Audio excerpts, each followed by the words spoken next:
Hey everyone, it's Lori Silverman with another episode of Level Up with Lori. Today I have Jennifer Darling with me, who is an expert in LinkedIn, and she's going to be talking to us about the topic, Has COVID impacted LinkedIn use? How to stand out, be memorable, and get heard. A little bit of background information about how this show came to be, because for those of you who are in the data realm and are wondering, like, why is she, doing this show?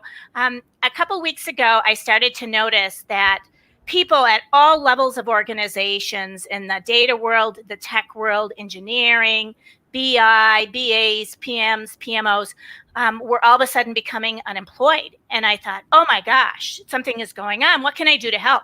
And so I put up a post with a bunch of job openings. And that post quickly grew into me updating it every single day. And then people started to come to me and say, either I'm losing my job and I need to know how to use LinkedIn, or I need to know how to do my resume better. And then other people saying, well, how do you use LinkedIn? How did you get 16,000 views on that post? And I'm like, yeah, that's really surprising to me too. So I said, to Jennifer, I said, let's do a show on this. And if you're listening in, please introduce yourself. Just tell us that you're out there. We can't see a soul, meaning I don't get any numbers anywhere on the StreamYard platform that we're on in terms of how many of you are listening in. So if you're on YouTube, if you're on LinkedIn, please introduce yourselves to us. You're on probably a couple minute delay with us, but we'd love to have you join in and ask us your questions as well. So again, welcome, Jennifer. Hey, thanks, Lori. I'm so glad to be here. I was just saying I could talk to you all day. You are just, it's so much fun to compare notes and, compare what's working and what's not. Thank you so much for having me here. You're welcome. What Jennifer is referring to is we were just talking about the posts that we put up to even advertise this particular program. And why is it that one post, got like 1,500 views? Hi, Peggy. Great to have you with us. And why is it that other posts get like 43 views? And it's like, it's the same information. It's just the craziest thing right now on LinkedIn. Jennifer's written a tips book called How to Increase Your Leads with LinkedIn. She has spent several decades working in sales. She is also a former hiring manager. So she's going to have some views on that as well for those of you who are saying, hey, what do I need to do in terms of my profile? But I think where I want to start with you, Jennifer, is how has COVID actually changed LinkedIn? I mean, you've been working with this medium now for a number of years. Talk to us about what shifted, like in March, especially when everybody went on shutdown, and life changed for a lot of us around the world. Yeah. I think there was like a couple of weeks where it felt quiet, like what's going on. It's very confusing. Like nobody has an idea what's happening here.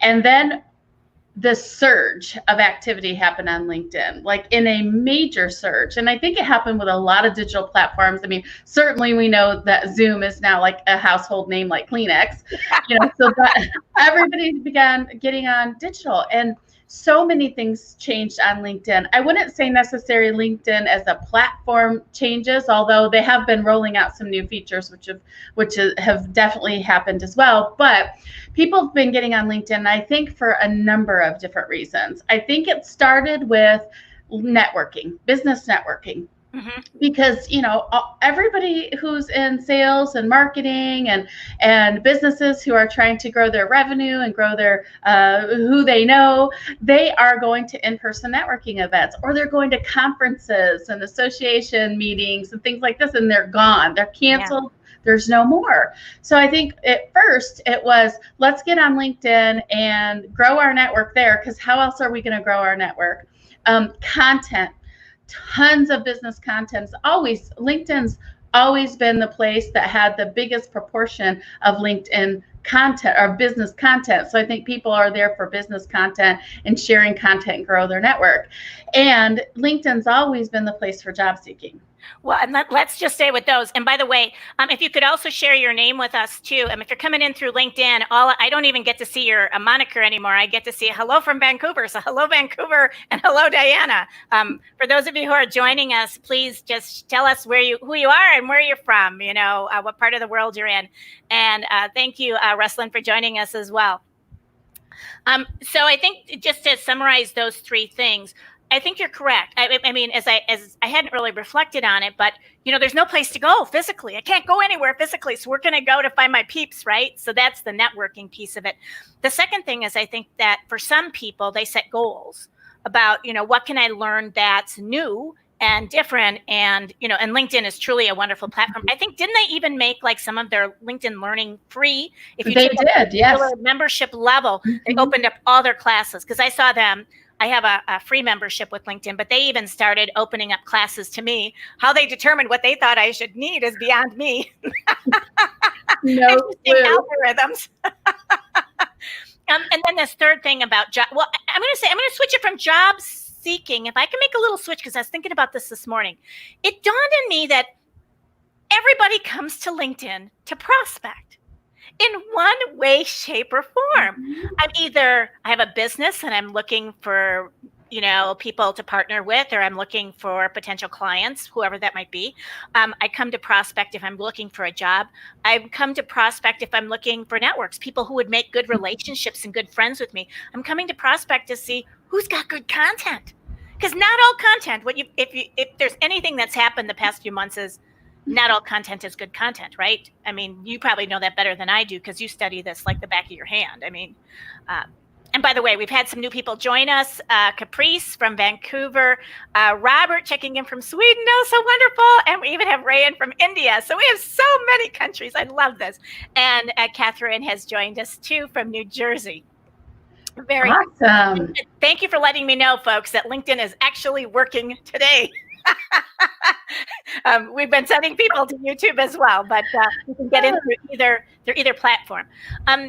So, I mean, you focused your efforts. I mean, if I take that prospecting piece, it's like selling you, right? This is all about selling you through your profile and selling you through your posts, correct? I mean, but not really selling. I mean, I think that's the. Yeah, I think I look at it more like positioning. So my background is 20 years in sales. I was a professional salesperson and a professional sales manager. And because of that, I really try to watch the words, especially in LinkedIn, because one of the things that drives me nuts is when people are selling. So I kind of look at it more like positioning. How are you positioning yourself on LinkedIn? Absolutely. So with that in mind, that actually triggers a question for me that I'd like you to answer. And I would love for those of you who are listening in to post. For a lot of people on LinkedIn, Jennifer, having someone, this just happened to me again today. I had this woman come to me today, and she just assumed I needed SEO services. So it's like I accepted her connection request. And by the way, folks, for those of you who are listening in, there was a time, and Jennifer knows this about me, there was a time not too long ago where I refused almost all connection requests. I don't anymore, and I ask people to connect with me because I was kind of the mindset of there were too many people coming to try to sell me a service or sell me a product, which is why I think you used the word positioning instead of selling. And I didn't want that anymore, but I switched because in December of 2018, I met Jennifer and I sat in on one of her webinars, and I kind of had this epiphany that there was a good way to use LinkedIn, and that it could be to pay it forward and to do good for people and to showcase the sorts of content that people need, right? And that's what I think you're talking about here. But take me to your biggest pet peeves, like with LinkedIn. That's so easy because I probably share it with everybody else. Is I absolutely hate it when people message me who just connected and try to sell me their stuff. Now, it could come out in the form of selling. It could come out in the form of immediate promotion. And then it can come out in the form of like trickery. So what's trickery to you? Trickery is like when you pretend like you have an interest in me, and that's your first or second post, and then you go for the juggler and you try to sell me on the third one. That drives me crazy too. It's not about selling to people here. It's about building relationships and sharing knowledge and communicating and growing your network and being a resource for people. Well, but I think that, so let me just twist this a little bit, because where I see it's also coming out is with folks who are now without work and may never have had to look for work before. And their first post to me, or even their invitation, might be, I'm looking for work. Can you help me? To me, that is almost no different. And here's the dilemma, I think, of a platform like LinkedIn. It truly is for relationship building. I mean, in my eyes, sounds like it is in yours too. It truly is a place to find new connections and share content and learn true, deep, what I call really deep, thoughtful types of learning. But you can't do that when you need help. It's like, right? So some people are just coming onto the platform. I mean, LinkedIn is telling us that they've had an increase in engagement of like 25, 26%. I mean, we're talking like this huge Yes. rush. But everybody wants something. And that's, I think, what's disconcerting. And some of our viewers are saying the same thing. A person is saying, yes, that's happening a lot of sales pitches, no introductions, and sometimes not even connection invites, which we should probably pick up on after we get through your I'm just going to make a note to myself about your other pet peeves. And then Holly's connected to us from the UK. So do you want to comment on what I've shared so far? Yeah, I think that I'm wondering, are people reaching out to you and saying that because you had a post about job seeking, about, jobs? Well, this You was had made a happening. big post, yeah. No, that's how I decided to do the post. Oh, okay. Because I was getting people coming to me and saying, and believe me, I feel in my heart for every single person, because I too, and Jennifer knows this, I too, in March, in a 48-hour period, all of my keynote talks canceled. I told her, I said I didn't want to get out from under the covers in my bed because I could hear the dings going off of my didn't. I stayed in my bed for like a week. You were smarter than me. So I get the heartache, I get the pain, I get the surprise, I get the and yet people were still coming, but I call it a naivete. I don't think it had to do with, people they're just hurting, right? And they just need help. And we see this in posts where it will just say, I need help. So I get it. Okay. I totally get it. So let's just take a look at, there are two layers here. Layer one is there are people who understand and believe that LinkedIn is a place for building relationships and building long-term relationships. And I don't look at it as much as my prospects are there as that people who could refer me to other people are there. That's a much, much bigger pool of people. So that's a little bit different looking at it. So relationship building, growing my network. But there's another school of thought of people who, and they even purchase platforms that send out tons and tons and tons of messages, because their belief is if we send out thousands of messages, a small percentage of people will reply. And it is true. It works, right? Yes. So what happens is they send out tons of automatic messages. And if it didn't work, people wouldn't buy those systems. But it does work because enough people say yes. Okay. So I don't want to say it doesn't work. It's just the challenge is you have to take a look at, who are your best prospects? Because if you're sending an automated thing to your best prospects, then you're likely killing that relationship with your best prospects, because they know that it's automated. You can tell, right? I know it's automated. Right. And then if you reply back and nobody ever replies, then you really know it's automated. Right. So how much do you really care to invest in that new big prospect is really showing that you care a little if you're doing that with your best prospects. So that's one layer. Can we just halt there before you go to the second layer, because I want to ping off of that and I don't want to lose this. I think that there's an art and a science to how you invite people. Mm-hmm. Now, I have been tracking. So I was saying to Jennifer that I have gotten in the past 10 days, 2 weeks, 1,100 invites to connect from other people. Of that, maybe 10 had a note attached to them. Shocking. Unbelievable. I sit here and I go, I still have accepted them and I still thank people. I always, like, if they come back to me and they say something, or I will say, thank you for the invitation. It's a pleasure to meet you. And then I might, ask them, early on, I was saying, how is COVID faring and where you are in the world, or are you safe, or, are things going okay for you? Because I wanted some feedback. But I'm incredulous, I guess you could say. So talk to us a little bit.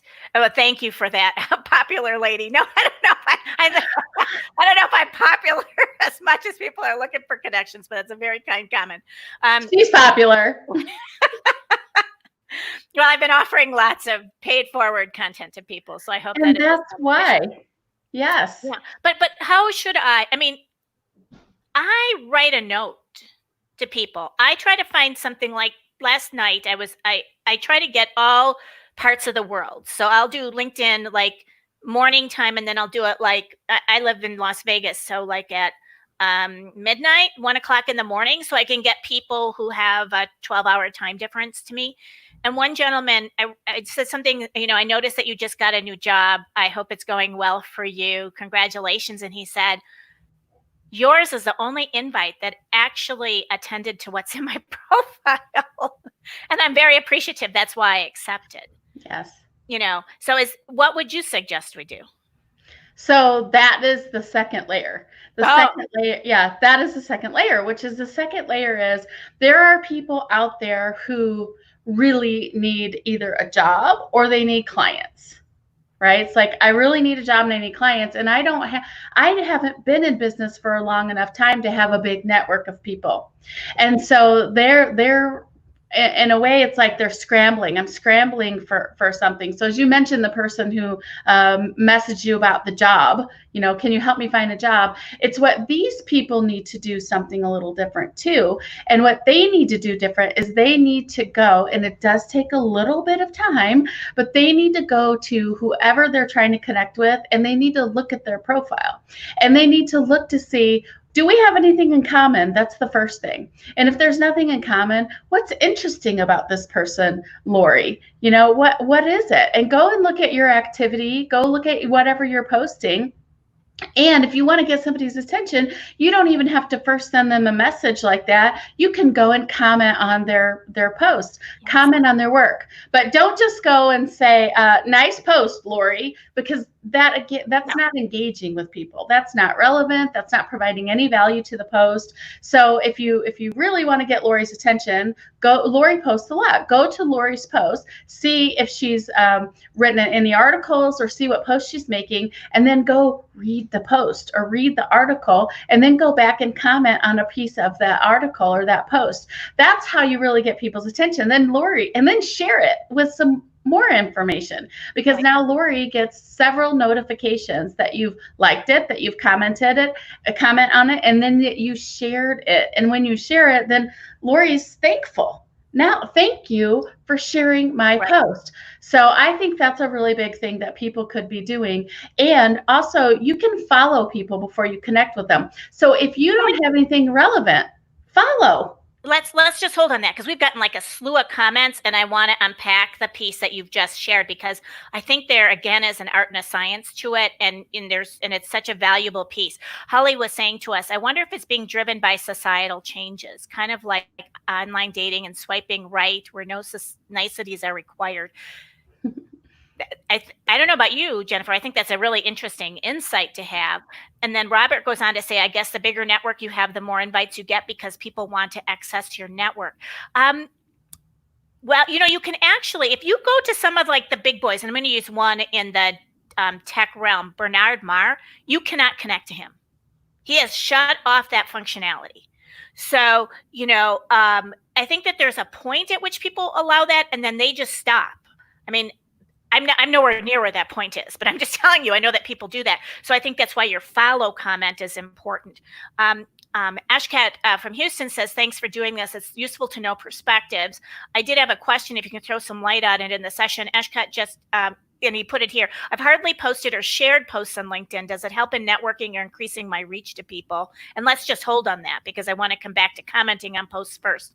And then Ruslan said that you're absolutely right. So I think that here's my another one of my pet peeves. You've just like raised it, Jennifer. I comment on other people's posts all the time, and people actually invite me to comment. And you can do this too, all of you. You can tag people, like 3 people or 5 people, and just say, I'm looking for your comments on this question. But you have to have designed the post in a way to do that.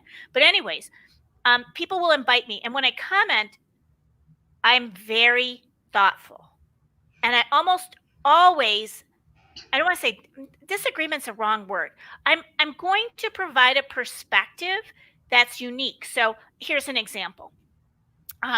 There was a post that I was tagged in, and I didn't see it for 24 hours. By the time I saw it, there were like 50 comments on the post. I was like, oh my gosh. And it's not my post. I put down at the beginning of my comment, I've taken 30 minutes and I've read through all of the comments on this post. Here's what I think is missing from the conversation, or allow me to tie together the pieces. That, I guarantee you, for those of you who are listening in, will get you noticed by the person who posted the information. And if there's someone you want to meet, they will get to know you. They will. They seriously will. Is that what you're talking about, Jennifer? Is that Yeah, can I share an example with you? I think yeah, that would make it here is that I was at several years ago, I was at a really big conference, and I saw this speaker on the stage. There were she was speaking in front of 1,000 people. Her name is Sylvia. And so I saw Sylvia at this conference. I didn't know Sylvia. There's 1,000 other people there, but I really love what Sylvia had to say. And so what I did was I connected with Sylvia. I sent her a connection request on LinkedIn, and I said, Sylvia, it was really great to see your presentation at this particular conference, and I like the 3 keys that you talked about, whatever it was. And so Sylvia replied back and said, thank you so much. I'm going to accept your connection request. I don't normally accept a lot, but you're the first person in like a month who's written me a personalized message. Okay, that's number 1. Then this is what happened. I really love Sylvia. She's brilliant. She's in branding, somebody I really want to hire. She's not somebody who I'm going to be, she's going to be my client, but she's somebody who I should have a connection with. So I'm watching Sylvia's post, and Sylvia posts this really cool, she's had a new photo shoot, and she posts her new photos plus a podcast that she was in. So there are all these comments, Sylvia, you look beautiful, your pictures are great, blah, blah, blah. And I went and listened to the podcast, the whole thing. And about 20 minutes in, she said something that really got my attention. I wrote it down. So I went back to Sylvia's podcast and I said, Sylvia, I really loved your podcast, and I particularly like X thing that you talked about. And she replied and said, a person who actually listened to my podcast. Now, we're not done yet. So then I'm at a conference and I'm one of the main speakers. And lo and behold, Sylvia's there in the lobby. And I walked up and I said, Sylvia, hi, I'm Jennifer Darling from LinkedIn. She's like, Jennifer, how are you doing? I'm like, I'm doing great. It's great to finally meet you in person. And she said, me too. What are you up to right now? And I said, well, I'm getting ready to go speak. Would you like to come and join me in my session? She said, I would love to. I had no idea what I would be doing today. I'm coming to your session, came to my session, sat in the front row. Now, 3 points of contact of me actually engaging, relevant, thoughtful engagement. Do you think that Sylvia, who has a big following people, if she ever hears of somebody who needs LinkedIn, who is she going to think of first? You. Right. You. Right. So you have to be thinking about what's the big picture here? If you're on LinkedIn thinking, I wrote a book called Increase Your Leads with LinkedIn, and it's not about messaging everybody through LinkedIn to try to sell them something. It's about building relationships and having relevant conversations and giving value in the form of content. Because as one of the questions is something about people having access to your network. Robert says you have a bigger network, so maybe more invites because people want access to your network. Well, that surely may be one of the things. But more so, it also is that people are looking at what are the resources. You give a lot of resources, Lori. So what are the resources and the things that Lori has to share? Because I really want to take advantage of that knowledge she's sharing. Well, let me tell you something that someone did for me, and I will be forever grateful. I've talked to this man now several times. We've had one-on-one Zoom calls. He did something no one else has ever done, and I will eternally be blessed. He listened to one of my LinkedIn Live videos that he didn't think on first value he would agree with, because it had to do with some things around how the brain processes data and does decision making and stories and things like that. He created a post, because you said this to me. What is someone who's new to LinkedIn supposed to do if they don't have any content, or if you're younger and you say, I don't know what to write about? He took my video And he wrote a post where he timed out the key points, and he wrote a post about it. Aw. I'm like, I want to do that for myself. I don't have any time to do that. And I was so grateful. Mm. I had tears, seriously, because I thought that's a person who not just even listened to it, but actually made it then of value to their network, And that's what I think Jennifer's talking about too, is, if you're looking for content, let's say you're, Ashka, just for an example, you said, I've hardly posted or shared posts on LinkedIn. If you're looking for content and you don't know what to do, go to the people, you probably have 10, 15, 20 people that you follow. If they post a podcast, if they post an article, if they post a video, don't just reshare it, but reshare it with your twist, what you learned, how you think it applies. And that person, I guarantee you, they will be like me. They will be like me and Jennifer. They will love you for doing that. And I will be eternally grateful, because I will tell you right now, I'm going to copy and cut and take that post, and I will say to you, may I use it in another place? I'll probably take it and put it onto linked to YouTube, where I archive all my videos, to say to people, here's a summary, because I can't do that. And I always credit, and I always say, here's who it's from. So, Peggy, thank you for the comment about that. That's great advice. But I think we all can do that. That's Yeah. part of really, and that also says that you've solidified the learning, and you're really committed to building a relationship. Mm-hmm. Yes, would be my observation or take of it. Yeah, I think that's an excellent idea. And Peggy, also, it's you. So you say younger people creating content. It could be younger people as an age. It could also be people switching industries into new industries, so they're younger in their role. And here's the thing: is that you don't just have to create content about your thing, about your business and your services. You are a wealth of knowledge. You have a never-ending supply of knowledge. I have a guy on my team. He's a project manager for me, and I asked him, would you do a Canva training? Canva, Canva. It's I know Lori knows this, but for you that don't know, it's a online graphic design tool, free graphic design website. Would you create a graphic design training on Canva for the people who are in my LinkedIn class, because they need to create new banners? And he did, and it was brilliant. Everybody loved it. So it doesn't have to be about your thing, but you have a lot of Peggy, everybody, you have a lot of value to give. So that's part of your content, is give us that value. We're waiting for you to share your knowledge with us too. Well, and I think Eshcott originally asked the question. So Eshcott, the next time you post, tag me on it so that I can comment. And I'm willing to do that for all of you who are on here. If you put up a post and you would like me to comment or read it, just tag. You can say FYI, or would love your input on this, or whatever. But I want to come back to something you said too. I had a woman this morning come to me, and she's trying to switch careers, and she's trying to move into data analytics and data science.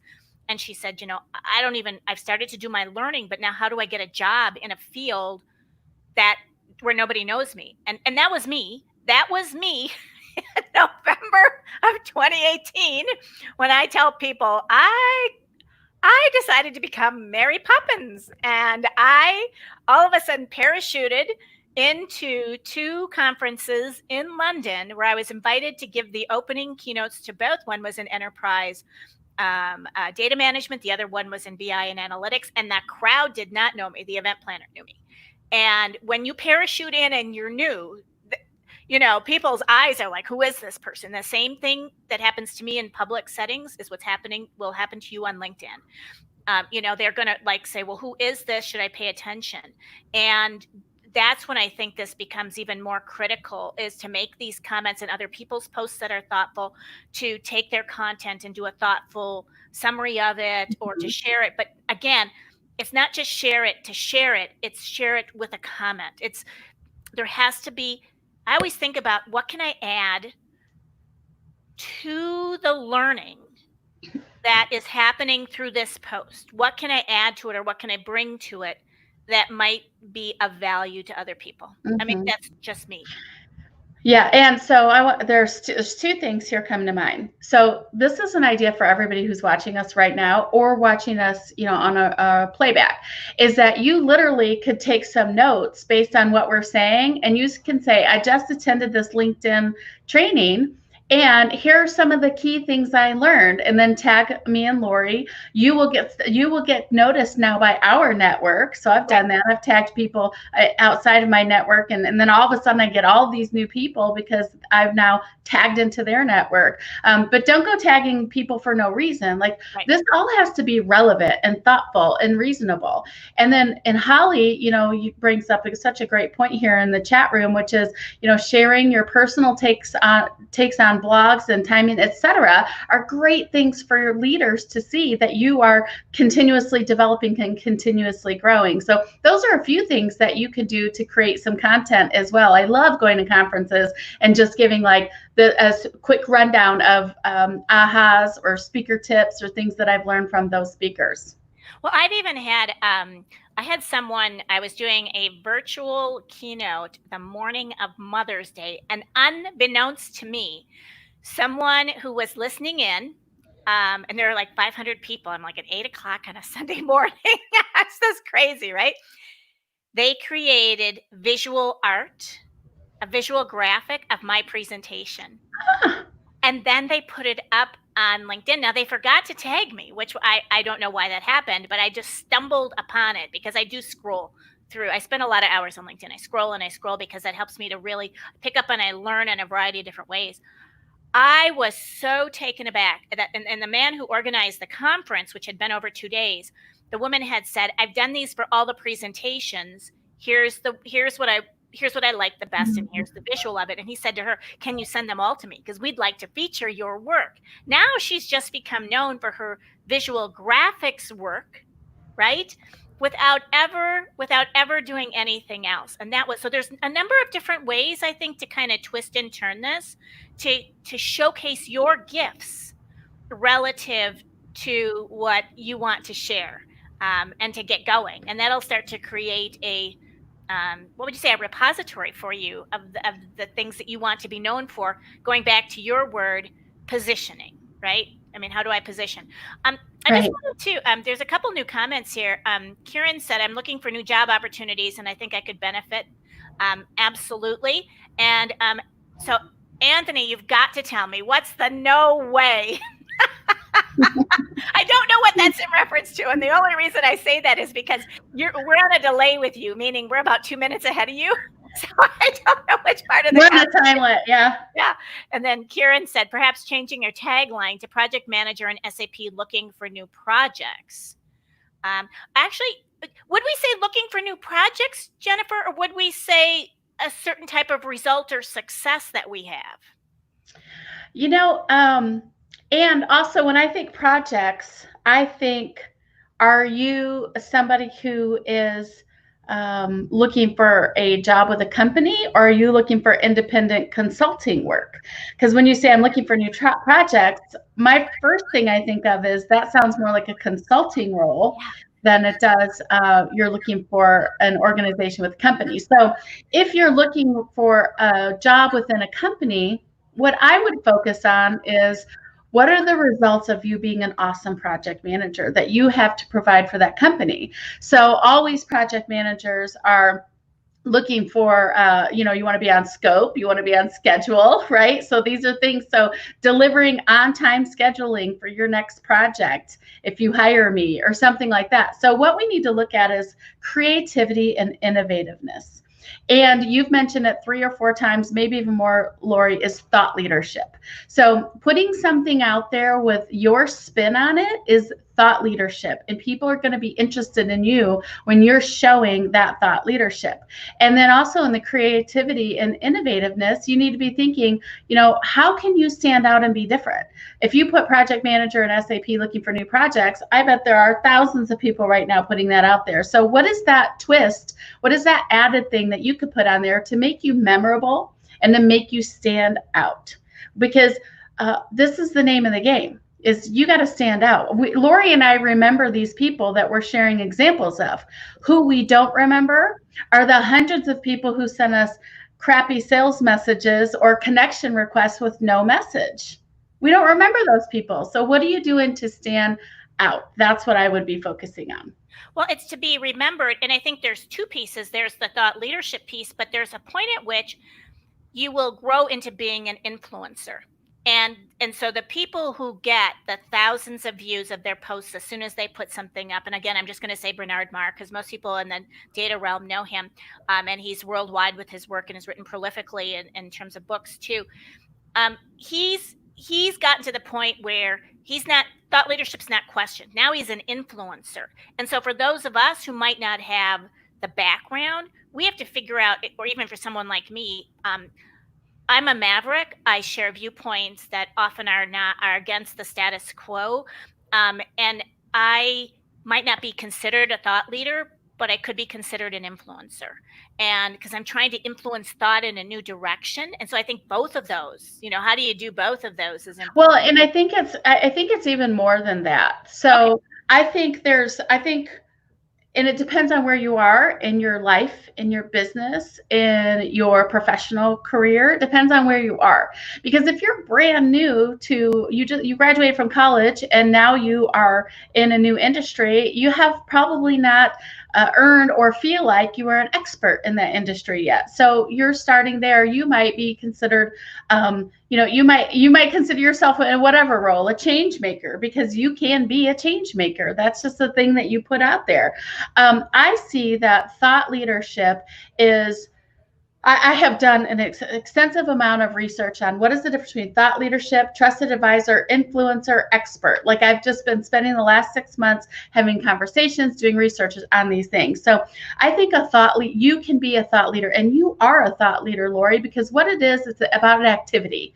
It's about, are you putting out your spin, your twist, your context out on a piece of work. It doesn't have to do with how many people are following you. Right. It's an activity, but influencer is typically like, you need a following to be an influencer. I mean, you can't say I could influence my husband, that I'm an influencer in that way, right? But for the technical term for like digital strategies, influencer probably means that you have a big following of people. Trusted advisor is somebody who's sitting at the table with their clients being a resource, and it may not even be for your product or service. So you can wear multiple hats. They come out in different ways. And also it just depends on where you are in your career and your business and whatever. So the great thing is anybody can fill these roles. I think what you need to look at is, and not you, Lori, because you're already there, but the people watching, is what you need to look at is, what are your values? Where do you want to be? Where are you going? What do you stand for? Right now, my word is authenticity. Mm-hmm. And I want people to be more their authentic selves. Right? So start trying to fit into the boxes of whatever society or corporate things or military things or whatever that have been put out there for years and years and years. How do you be your authentic self? And if you can think of what your values are and how you're going to do that, I think that will put you far in LinkedIn. I think it will put you far in everything else. It'll probably even make you much happier in your life on top of it. Well, absolutely. I want to add to what you've just said from what Brian said. And hey, Brian, good to see you. He's in the UK. He's one of my colleagues. He said some of the most popular posts I see on LinkedIn are personal takes on older posts that provide added value. It's brilliant. It's crazy how some of these types of posts go viral. Definitely to do with quality rather than quantity, to strike a chord with people. Right. Yeah. You can, and again, that comes from what you've said. You can go to someone's profile. You can go to their activity section. If you click on activity, you can click on a tab that says posts, and you can see their previous posts. Right. I mean, sometimes it's that level, or you can see their previous articles, or if they've got other videos and things, but it's kind of taking that time to go through that. So what advice do you find, I want to switch the conversation a little bit, Jennifer, what advice do you find that you're having to give people through the trainings that you do over and over and over again when it comes to LinkedIn that you think are really important? And then I'm going to follow that up by asking you about some of your secrets. For the rest of you who are listening in, if you have questions of Jennifer, this is your time to ask them too, because I'll delay mine as yours come in. Yeah. Oh boy, so many, because I teach a course and I get a lot of questions repeated over and over, and one of I kind of start at the top of LinkedIn. So there's the profile, which is super super important, and then after you have your profile set up to position you properly, then there's the relationship building piece. So I almost take those as two different things that we're looking at here in LinkedIn. So I'll start with the profile. And one of the things is that on the profile, there's that banner at the very top, and people just don't know how to use that. And so they either keep it blank because they don't even know they could put a new banner in there, or they put a banner in there that might just have a picture of the ocean, which is very pretty. But this is your opportunity to share your message and what you stand for. Every person on the planet has a positioning statement for themselves. What makes you different and unique? Right? What is, if your audience is somebody who's hiring you for a job, or if your audience is somebody who's hiring you for business, because you talked about prospects earlier, who's your prospect here? You need to create your banner to have what's in it for them message, and it needs to be simple.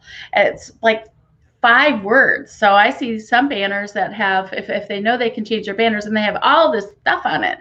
Well, the problem is people's eyes glaze over and your message never gets through because there's too much stuff.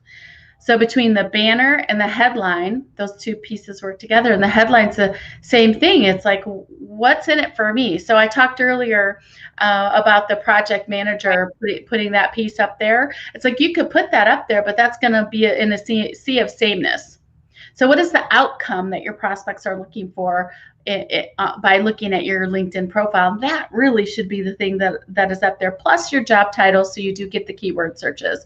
So that is one big piece I work with on people, and I see it all the time, is that they don't have a very clear message. Well, and then I think that the next part of that profile, if we take that a step further, is, and by the way, folks, there are games to be played. Let's say that you put in a headline and it's one character too long. And I know Jennifer probably doesn't want me to say this. If you do it on your phone rather than on a laptop or an iPad, you can get the extra character.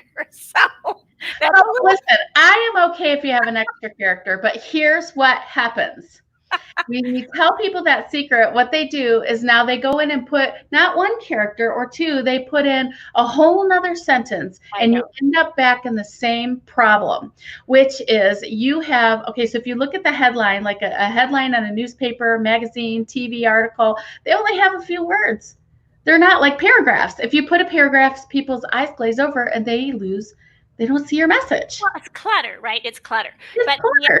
Beyond that, there is a section where you can begin to talk about yourself before you get down to your jobs. And I'm of the opinion, and mostly because I've written a number of books in the topic of business storytelling, that really needs to tell a story about yourself.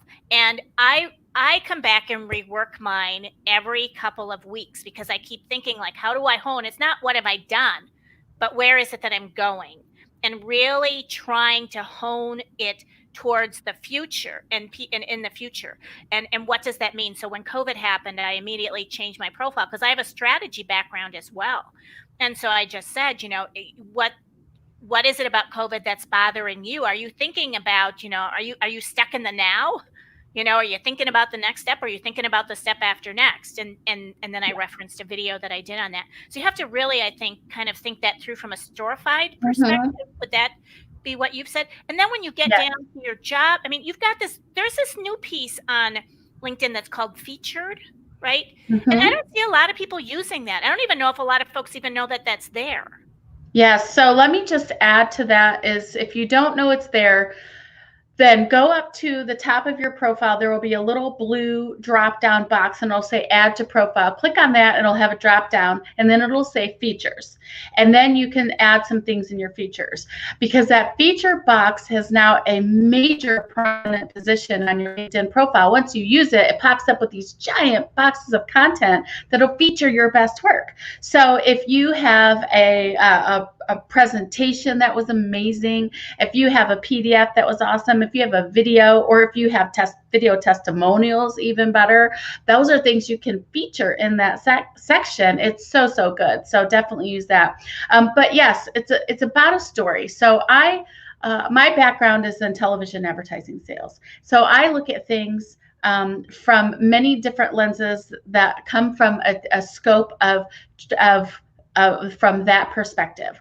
And so when I look at the About section, it is the beginning of your story, and it needs to attract attention. It's like if I gave you the opportunity to write a press release about you, but not only just about you, it really should be focused and written customer centric towards your prospects, about how you help them. So even when we do job seeker profiles, it's always about what are we going to do to help your company grow in whatever job you're in. And if you're a consultant, coach, speaker, HR professional, whatever it is, then what are you going to do to help your prospects? That's what we do in the About section. Then when we get to the experience, it is all about your credibility, because one of the rules of marketing is that people want to, they don't care about you. They care about what you do for them. Yes. Yes, absolutely. Peggy had a question, so I want to just take you backwards. She said, what do you think about emojis in the headline? Acceptable or childish? Okay, this is my personal opinion. All right, I'm going to give you my personal opinion. I do not think they look professional. Do you think, I wonder if they slow down search too? I am concerned with that. There are a number of things that slow down your search in the headline. And one of those things that people don't know is putting slashes in between words. Because if you put, let's just say you put, I'm just going to use the typical one I see, speaker, coach, author, and you put all those words together, you have now created one search word term.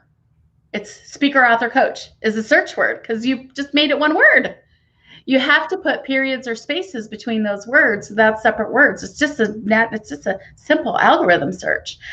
So I don't know. And if you have your name, so let's just say Peggy's last name is, I don't know if I'm pronouncing it right, Sai. And also now LinkedIn has a feature that you can go and put your audio of your name on there. So if you have a hard to pronounce name, you can put your audio of your name on there and make it easier for us to be able to pronounce your name. It's so cool. But so you have Sai, and then behind that you have project manager. Don't do that, because that messes up your name search too. People do that because they think it's fancy and cool and you stick out. Well, yeah, but you screw up your name search because your name is not Sai project manager. Well, those are secrets. I mean, you don't think about it, right? No, we think about the way we write when we write a Word document or another sort of document, right? We're not thinking about writing, we're thinking about SEO and algorithms on LinkedIn, which, by the way, LinkedIn changes them all the time. So this is not like you listen to Jennifer on this, show once. You want to listen kind of over and over because you need to change it up. Next week, all of this is out the window. Well, it's not all up. It's just that you have I know I'm teasing. You have to figure out like what's the next algorithm. And we were talking, we both follow people who actually test those algorithms because it's just so critical to stay on top of it. Brian was saying that he needs to update his banner and tagline and that he's been meaning to do it, but not having time is not an excuse because it. Can I add on to that, Lori? Yeah, please. Okay. First, let me just, Peggy, you can put your credentials on your name. So Jennifer Darling, PhD, that's totally acceptable. Now I can make up my own words here too. Acceptable.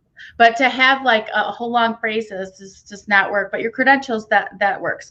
So Brian, here's the thing, and this is scary, but people are looking at your LinkedIn profile today and yesterday and the day before. So literally you can't wait to go and change your banner and your headline because they've already made a first impression of you. So the good news is you know this. So you're going to go and you're going to update your banner and your headline so that way tomorrow those people coming and look at your profile are going to get the right impression of you. And don't worry about if it's perfect or not. We can work on perfection, right? You can work on the right words and all that, but just make sure that it is simple and to the point. Sometimes Lori, people get really creative, and the challenge with getting really creative on the words is that you lose the message as well. So I'm working with a woman right now who wants to have on her banner, she's put something like making a difference in your life, moving something, making a difference in your life. And I'm like, okay, well, nobody knows what you do. Like, are you a life coach?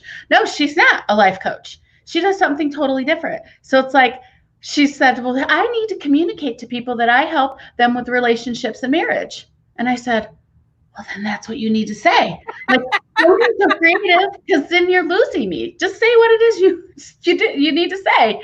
And that will be, that just makes it so much simpler for people. Well, and even saying something like, I can help you save your marriage. I mean, yeah, right. It's like, what is it that you want to do? Yeah, moving mountains and changing lives. I mean, that's great. I'm so happy.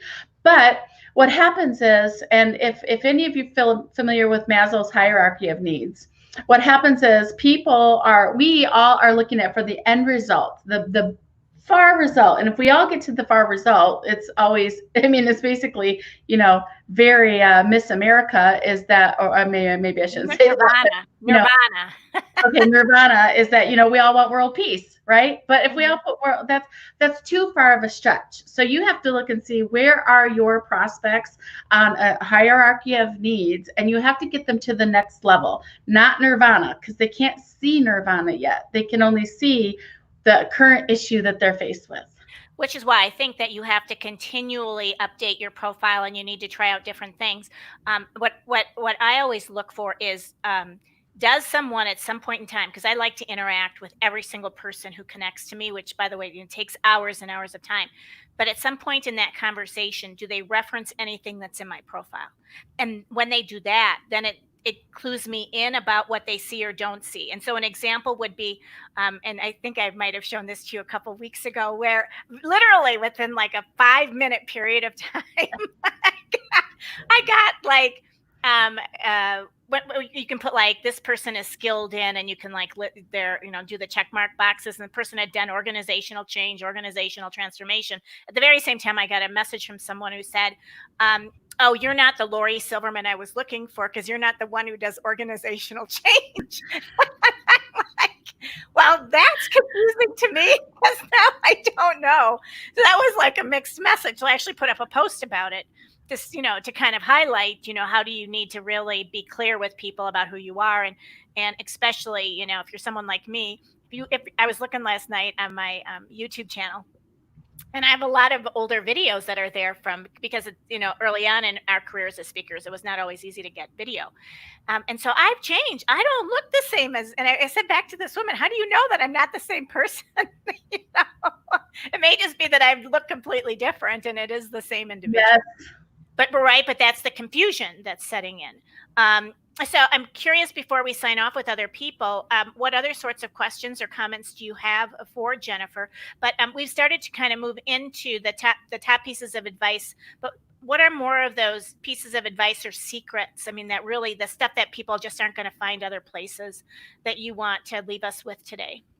Yeah, well, I would say one of the fun things, and I learned this from a couple of friends of mine and through the National Speakers Association. One is Kurt. Oh my gosh, his last name is escaping me right now, but Kurt, whatever it is, he's super smart, and he taught me about this thing called a social selling index. And so a lot of people don't know that there's like this technical piece that you could take a look at on LinkedIn, and it will measure how you're doing and what you're doing on LinkedIn. Now, what it doesn't measure is your brand and positioning, because that's more qualitative, but it does measure some of the technical things that you're doing. And you can find it at linkedin.com/sales/SSI for social selling index. Now, you can't get there through LinkedIn directly. You have to type that URL in special. It's a different page. And what you can do with that is just use it as a tool, and use it as a tool for determining how well you're doing and what areas you need to focus on. Because sometimes people create LinkedIn profiles, and we definitely want you to create the LinkedIn profile and get it positioned right and all that. For 100%, we want you to do that. But then they set it and forget it. And when you look at the social selling index, you will see that more than 75% of the score has to do with you engaging with other people. So you can't, it's not good enough just to create a LinkedIn profile and then never do anything else. You actually have to go and engage with people. Can you give me that email, that web address again? Because people are asking me to type Yes. it in. You said it's www. LinkedIn.com Okay. /sales Okay. /SSI. Got it.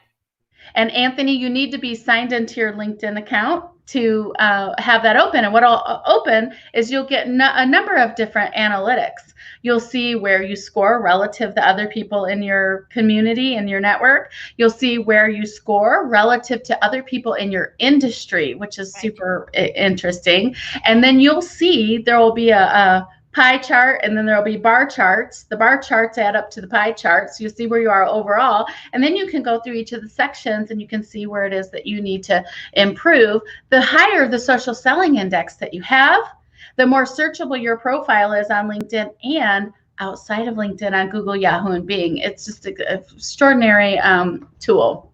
Absolutely. Robert has asked, is a picture needed on your profile? And I'm not sure where you mean. Is the picture needed in your banner? A picture is definitely needed in your headshot, right? And I'm guessing that's probably not what you mean. But is a picture needed in your banner? I actually don't like pictures in banners. There's two kinds of pictures I see. Picture one is another picture of you. We don't need two pictures of you. One is your headshot, and then the other is in your banner. We don't need that. That's too much. We already have a headshot. You're good. But then a picture in your banner, it depends. If it distracts from your message, no. Really, we want the text message there. And if you find a picture that supports your message, then that works and that's fine. So some graphics or pictures are definitely fine. You don't need it. The most important part is your message. Now, the banner does not create keyword searches because the banner is a picture. Right. Doesn't create keywords. So we still need the keywords to go in your headline, your about section, your experience, etc., and your skills.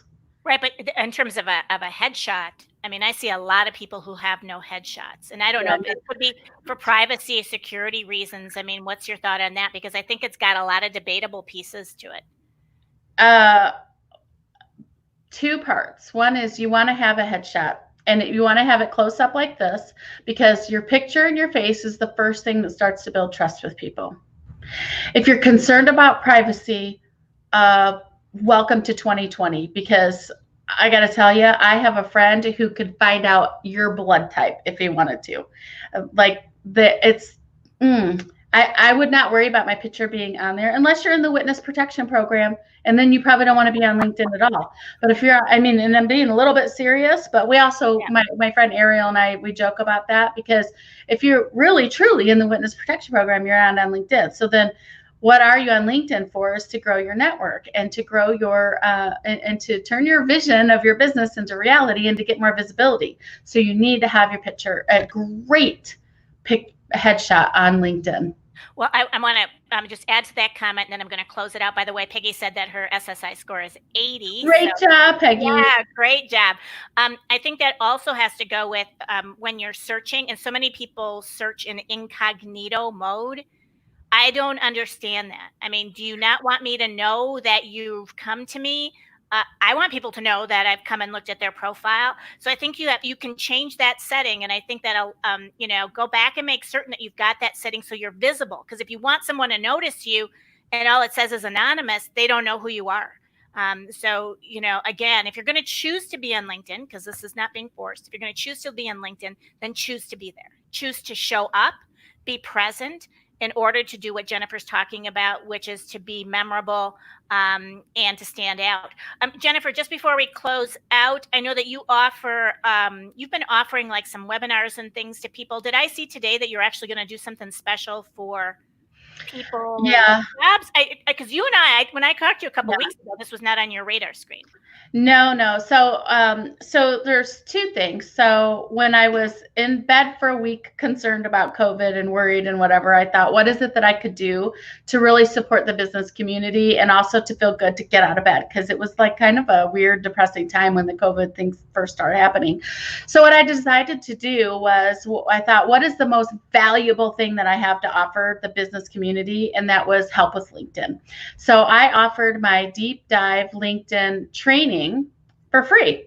And I'm doing that again. So I'm still doing that, and we may just keep doing it until COVID is over. That may be forever or whatever, but we're going to keep doing it. So this is for business professionals, and I'm going to talk about the other one too. So this one's for business professionals. So if you are a person who wants to be a thought leader, trusted advisor, expert, seen in the field like that, grow your leads in business, then you can go to my website, darlingpartners.com, my last name, darlingpartners.com/events, and you can sign up for free LinkedIn training. It's a 4-week deep dive course. I teach you every soup to nut about how to use LinkedIn and how to master LinkedIn. Now, I've been getting, in the last 2 days, I literally received 3 requests to give more training to job seekers. I don't normally focus on that because I'm only one person. I have a small team, and I'm very, very busy doing the LinkedIn work I'm doing. But I know people really need it, and I have a master's degree in management. I have been a hiring manager, all that. So we decided this morning that we're going to also create a deep dive LinkedIn training for job seekers. It is not going to be free. It is going to be a low cost investment because it is a big investment of me to take away from my regular business to create it. And we'll also have an online platform. We'll have a community with career coaches. So it's pretty robust. So we are working on that right now. If that's something anybody's interested in, they can message my team at darlingcoaching@gmail.com and just be put on the list to learn about that whenever we launch that. We're working on it pretty quickly though, so we'll get that out soon. But darlingcoaching@gmail will be for the job seeker one. Well, and you also have a post up right now on LinkedIn Yeah. that they could also reach you through. So to connect with you there, and I'll put up that information if you send it to me up on the, because the YouTube video will be done as soon as you and I hang up. The video is up and available. So let's put that all on that page as well, and people can come up. And I would be grateful. I have not asked for before, but if you are on YouTube and you like this show, if you could give it a like or subscribe to the channel, I would be so grateful for you to do that as well. And our hour is done, Jennifer. I mean, we've gone like 1 hour and 1 minute. I know that we could continue talking about this for a long time. Thank you to all of you who have joined us today. Thank you for your questions. Thank you for your comments and your interest in what we're sharing. I personally believe that this is a very important topic for all of us today and going forward. This is Lori Silverman with episode 15 of Level Up with Lori, and I'll catch you again soon.